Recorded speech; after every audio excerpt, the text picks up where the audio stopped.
¿Qué tal? Buenas tardes, buenas noches, buenas madrugadas. Estos tiempos equívocos, la teoría crítica desde los márgenes. Nos encontramos en un episodio más de Páginas Críticas, donde estamos revisando materiales o novedades editoriales que de alguna manera pueden ayudar a la construcción de un pensamiento crítico latinoamericano. Y en esta ocasión no me encuentro solo, me encuentro acompañado por un gran amigo, colega, fundador de Tiempos Equívocos, que es Víctor Hugo Pacheco. Y pues decir que nos encontramos en el CEMOS, en el Centro de Estudios del Movimiento Obrero y Socialista, al cual le agradecemos amablemente por prestarnos en esta ocasión sus espacios para poder comentar esta novedad editorial, que en realidad ahora nos congratulamos mucho porque es un libro especial para nosotros, ¿no? Estamos a punto de comentar la antología del pensamiento crítico mexicano contemporáneo, publicado por Claxo el año pasado, en 2015.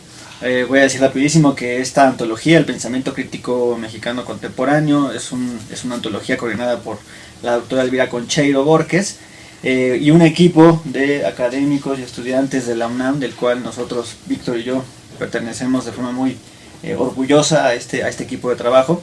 Y rápidamente decir que esta antología, el pensamiento crítico contemporáneo mexicano, respondió a una convocatoria que hizo el propio Claxo, una convocatoria a toda América Latina, para comenzar a construir antologías del pensamiento crítico por países, ¿no? Así se hizo una convocatoria para la gente de Bolivia, otra convocatoria para la gente de diferentes regiones de América Latina, y en este caso en México nosotros fuimos los, pues afortunados seleccionados que después de una convocatoria y un proceso de revisión enorme, nosotros fuimos los elegidos para hacer este trabajo. Y bueno, está ahora ya aquí como un valor de uso concreto, ¿no? Está disponible, ¿no? Quizás no físicamente, pero sí se encuentra de forma libre en internet, ¿no? Y bueno, hoy, Víctor, pues quería yo que, tú que estuviste muy de cerca en la elaboración de esta antología, que nos comentes pues el sentido, el motivo por el cual vale la pena consultar esta antología que ahora nosotros presentamos, ¿no? Sí, muchas gracias, Fer. Buenos días, tardes, noches, depende en qué horario nos estén escuchando y viendo.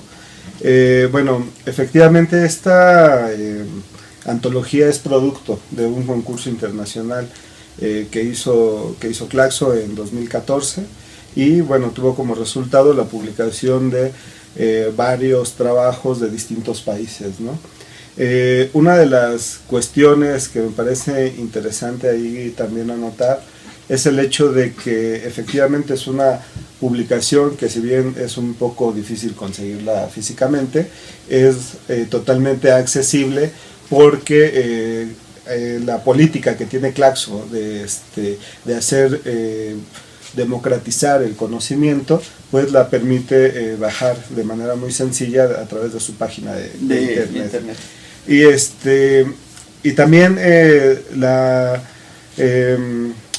la convocatoria tuvo algunos criterios que tuvimos que seguir, ¿no? El primero de ellos es que tenemos que hacer una selección de 20 personajes, ¿no? Entonces eso siempre fue o más bien siempre es un problema, ¿no? Claro. El hecho de tener que escoger solo 20 autores y autoras, ¿no? En una inmensidad de teóricos, de filósofos, ¿no? De politólogos, etcétera, que hay en México, ¿no? Claro. Otra de las cuestiones que tuvimos que tener en cuenta es el hecho de que esta antología solo recoge autores que hayan producido en los últimos 50 años, ¿no? Claro. Lo cual significa básicamente o prioritariamente hacer visibles autores que hayan escrito en la segunda mitad del siglo XX, ¿no? Y que hayan tenido como una repercusión en términos del pensamiento crítico en México.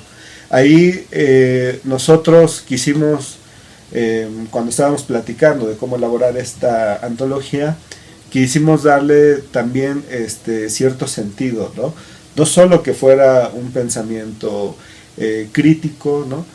No solo que fuera un pensamiento filosófico que haya contribuido únicamente a las ciencias sociales o a las humanidades, sino también quisimos destacar trayectorias de militancia, ¿no? Y trayectorias políticas, ¿no? Entonces yo creo que una de las cosas que pueden ver en esta antología a lo largo de los distintos autores que pudimos ahí meter es que tienen ese sello particular, ¿no? No solo que contribuyen a la formación de un conocimiento propio en México, sino que además todos ellos son autores de alguna manera comprometidos con la realidad que les tocó vivir. Claro, y bueno, en ese sentido fue una tarea, digamos, titánica hacer la selección, que siempre es algo muy difícil, ¿no? Discriminar algunas cosas por falta de espacio, etcétera, y fue un trabajo realmente, digamos, arduo, por decirlo de alguna manera, pero que tiene un fruto bastante interesante y que finalmente se puede ver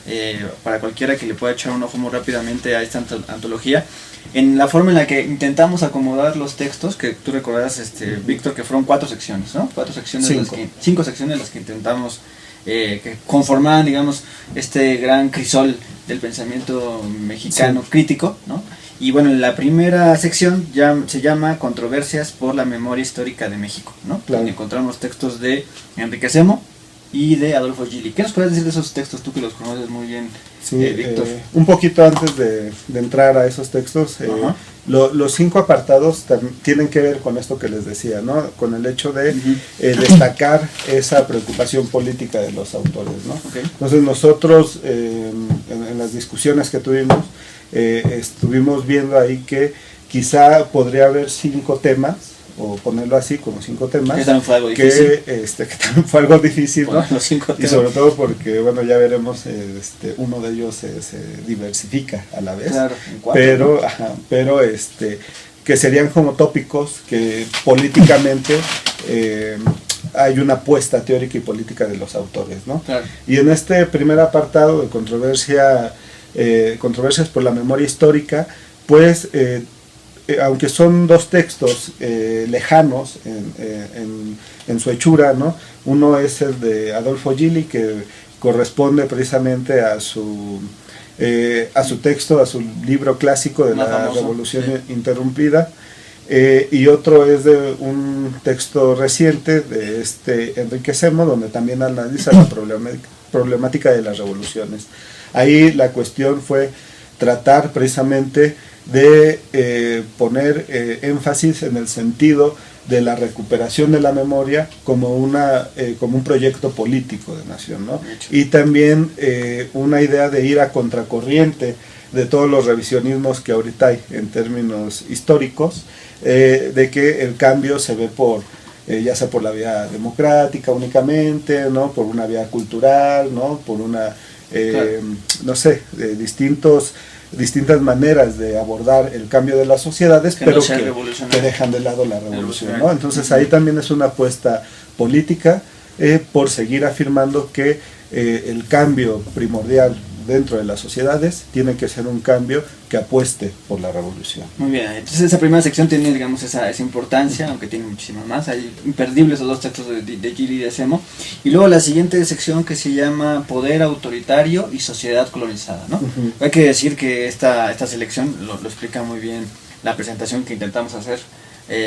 Tiene que ver con este contexto de la realidad mexicana, que parte de este México por-revolucionario y que va a tener, digamos, un hondo calado en la forma en la que el pensamiento crítico se ha movido aquí, ¿no? Y creo que quién mejor para poder, digamos, poner eso sobre la mesa que don Pablo González Casanova, que está de manera muy clara presente en esta antología con su libro, con su texto, que es uno de los más clásicos, ¿no? Que se llama Colonialismo Interno, una redefinición, que sería un texto del 2006, ¿no? ¿Tú qué nos puedes decir de ese texto, que tú lo conoces más? Sí, bueno, ese texto es importante, ¿no? En primera porque ahí tuvimos que optar si metíamos el texto clásico de los 60s, ¿no? O esta reformulación que hace Pablo González Casanova, ¿no? Ahí el criterio que tuvimos que dar es el sentido de que colonialismo interno es una categoría que González Casanova acuña para el debate en México, pero que fue importantísimo para todo el pensamiento latinoamericano del siglo, de la última etapa del siglo XX, ¿no?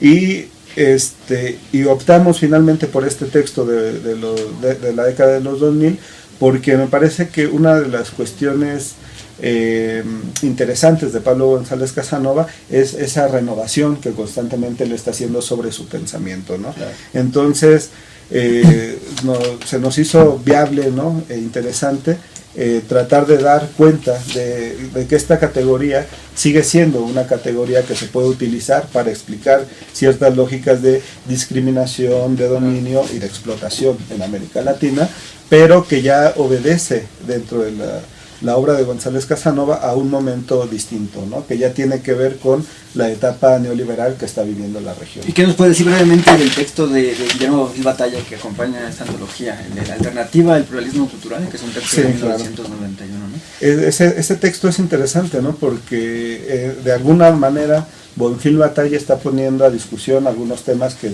tenemos ahorita dentro de la agenda latinoamericana, ¿no? Que es el tema de las autonomías indígenas, ¿no? De cómo los pueblos deben de regular la cuestión de sus leyes, pero no solo en términos de derechos políticos, sino también en términos de gestión del territorio y de la biodiversidad que ahí se encuentre, ¿no? Entonces, ese texto de Bonfil Batalla nos parece que de alguna manera es relevante para la situación política que se está viviendo. Claro.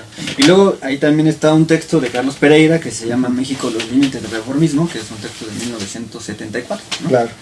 Ahí este texto, ¿no? Que corresponde a una etapa de una corriente que fue muy interesante y que habría que estudiar con detenimiento, me parece, que tiene que ver con toda la lucha sindicalista en México, ¿no? Claro. Pero sobre todo también apunta precisamente a ver los límites de la democracia burguesa, ¿no? Y una crítica frontal a ese sistema precisamente autoritario, ¿no? Antidemocrático, pues que ha sido el PRI, ¿no?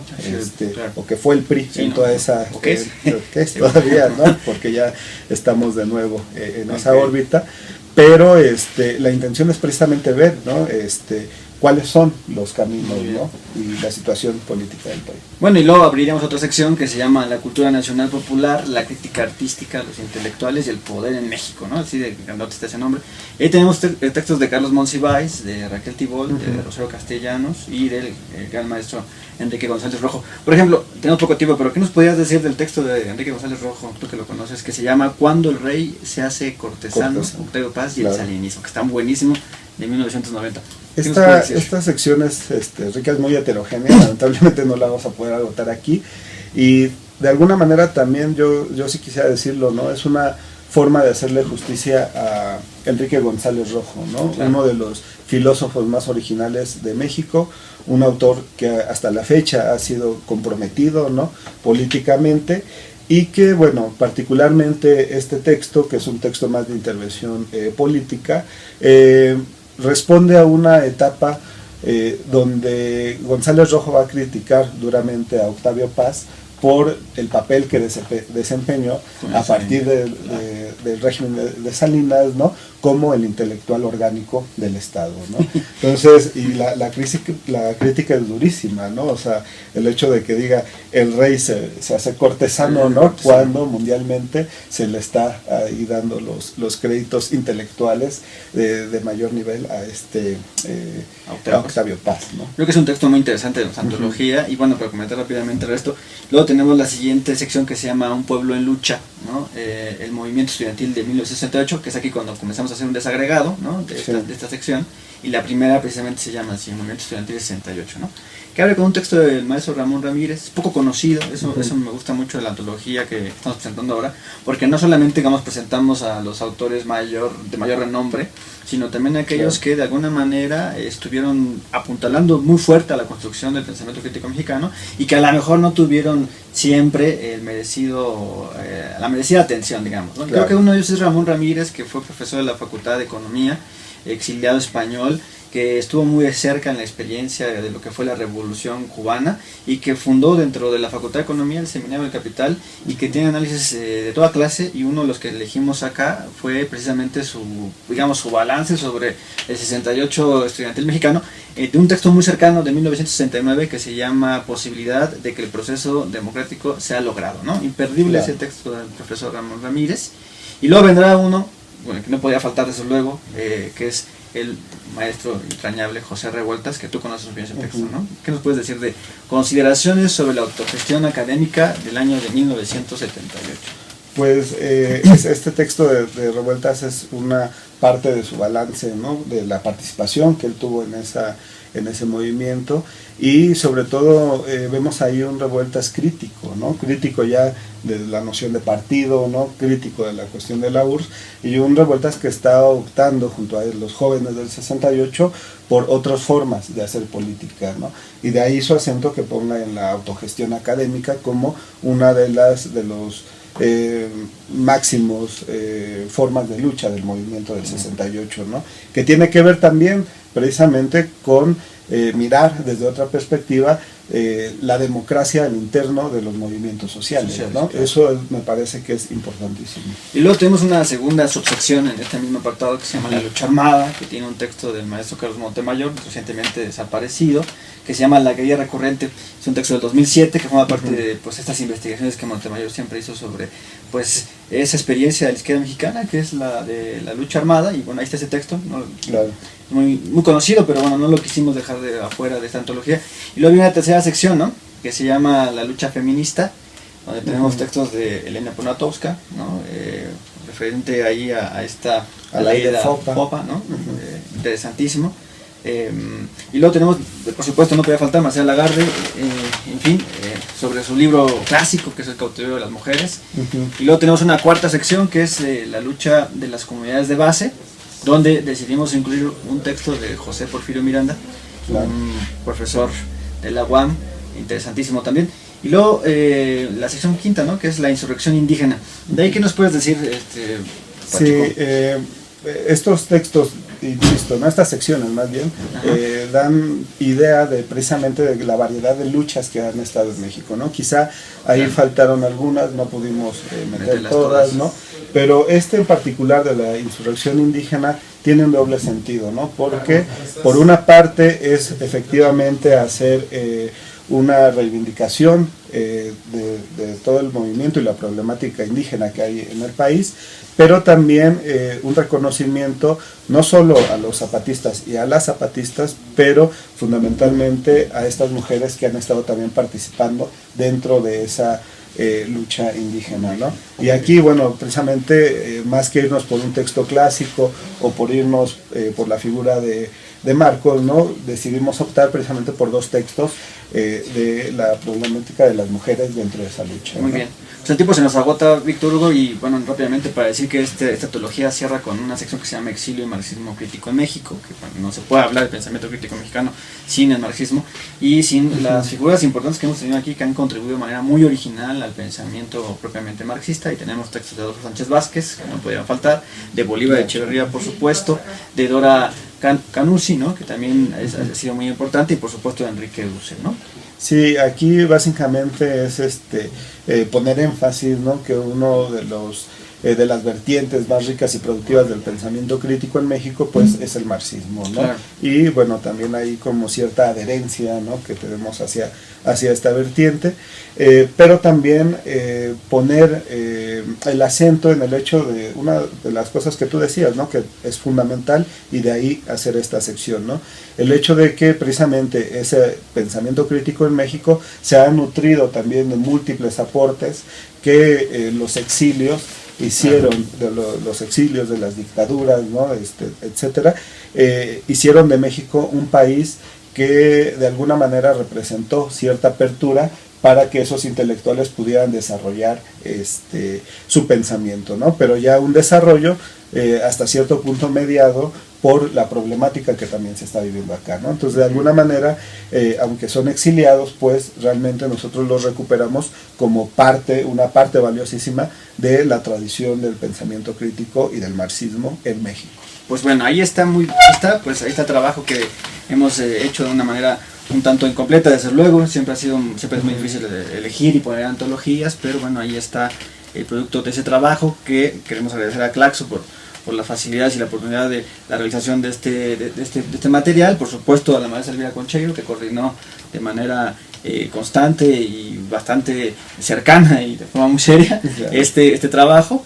Y bueno, ahí lo dejamos, por favor consúltenlo en internet, está, como ya dijo Víctor Hugo, accesible, se puede bajar sin ningún problema, y ojalá contribuya a que el pensamiento crítico mexicano se siga desarrollando y que sigamos discutiendo las posibilidades de transformar nuestra realidad, por lo menos desde este aspecto, ¿no? Claro. Muy bien, Víctor, pues muchas gracias, Resalcemos por permitirnos este espacio. Nos vemos en el siguiente episodio de Páginas Críticas.